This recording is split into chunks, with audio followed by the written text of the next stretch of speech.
108课纲实施以来，也是有真侪争议。针对学习档案，也是升学制度等等的意见，大部分拢是来自高中生。所以，即马第二届108课纲论坛，有增加高级的学生来参加。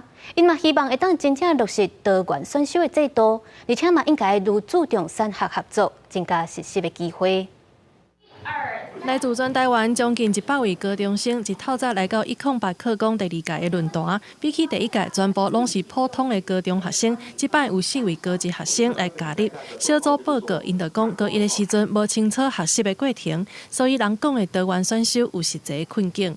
选修部分从来不是按照我们自己喜欢探索的科目下去选，比如说一些敢发言的人，他们来讨论到底要选哪2个，然后整个班再去选那2个。选修的课程该实际无共款，佮加上学校资源无够，所以老师真歹做。学生讲，就算讲选择高职，无代表对未来就袂搁再沙无涨。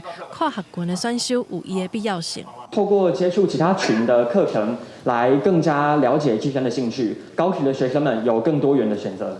有真侪学校要求学生爱考证照，对升学有帮助，但是学生认为讲，无应该把证照当作是毕业的资格，应该爱增加产学的合作。我们希望能够让所有的学校都有这样的机会，像大学那样利用上课时间或是寒暑假到校外实习。